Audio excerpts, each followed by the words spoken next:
the Russians are, it seems like, getting some quite longer range missiles from the Iranians. So perhaps if that does happen, maybe there'll be more pressure for the West to allow Ukraine to do the same. And a lot of people would argue that the Ukrainians, they can't have these restrictions. They need to be able to use the weapons however they want. And yes, it's great that they can use, the armoured vehicles inside Russia and all the other pieces of kit, but really they need these longer-range weapons to fire deep inside Russia at military bases that obviously are much further away from the front line. Back to poring over maps of Ukraine and Russia's borders, looking at the little shaded-in areas where Ukraine has pushed its forces into Russian territory. And if we could zoom in, we would see Ukrainian forces using weapons given to them by the UK and other Western nations. Are there any limits to what Ukraine can do with our equipment? The Times defence editor Larisa Brown has been examining this. We speak to her now. Morning, Larisa.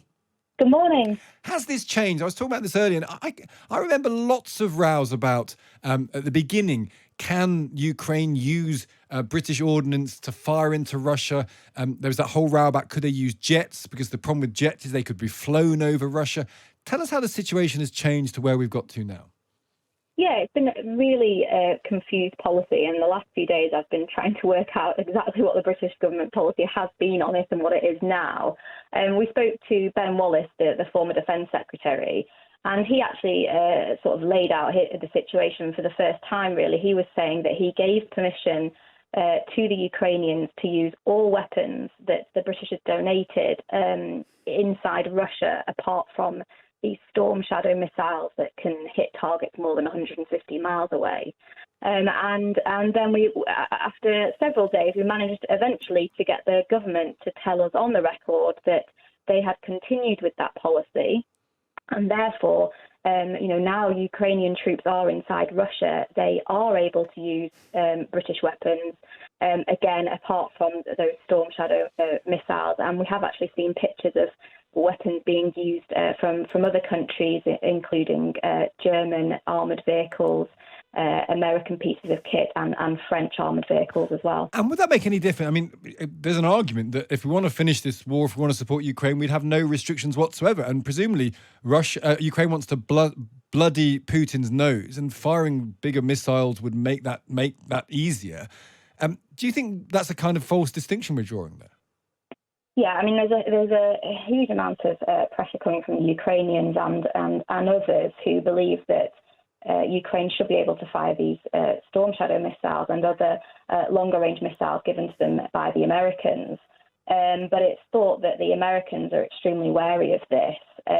British ministers have actually been trying to change the policy so they could use these Storm Shadow weapons, but they need the support of other nations, one of them being France. And it's thought the other one might be America as well. And if you speak to sort of experts about this, they'll say that, the Russians aren't as fearful as the weapons with shorter ranges, these tactical weapons. But the idea of then Western nations helping with things like Storm Shadow would really escalate things, and the Russians would probably end up, doing something pretty frightening in response. So the argument is that because the lesson of this war, just finally, Larisa, has been we say we're not going to do things and we do them eventually. It feels to me that if we have this conversation in 6 months, we will be sanctioning the use of these missiles because that's how the war's kind of gone, isn't it? Yeah, well, I mean, who knows? The Russians are, it seems like, getting some quite longer range missiles from the Iranians. So perhaps if that does happen, maybe there'll be more pressure for the West to allow Ukraine to do the same. And a lot of people would argue that the Ukrainians, they can't have these restrictions. They need to be able to use the weapons however they want.